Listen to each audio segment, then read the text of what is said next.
Only 5 left.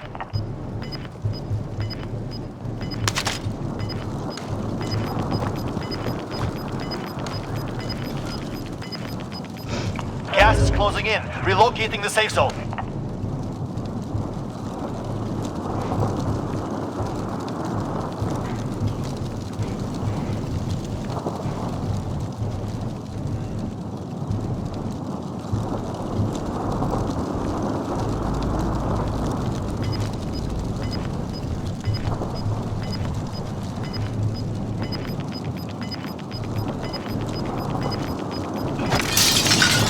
Got gas moving in.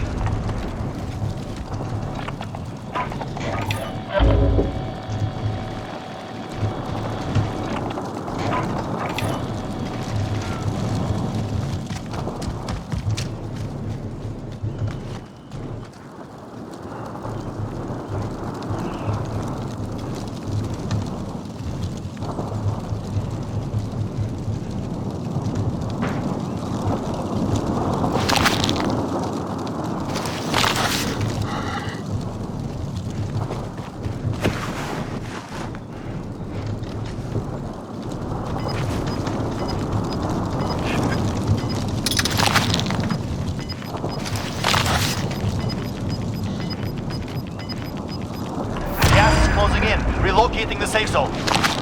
This is it. Do or die.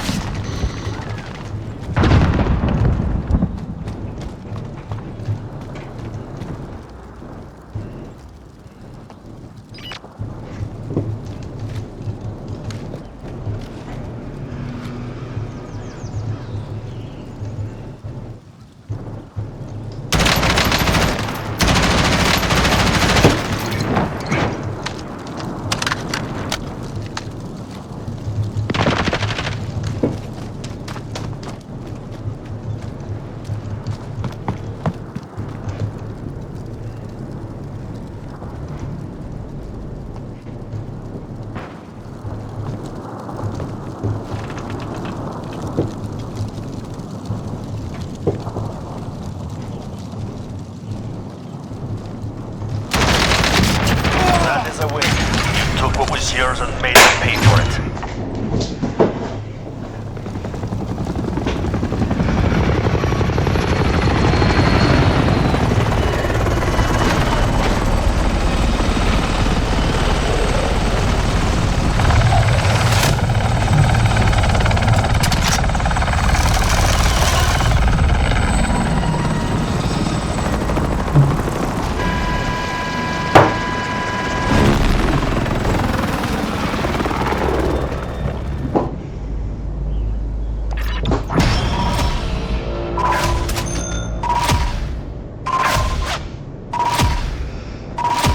Hı hı.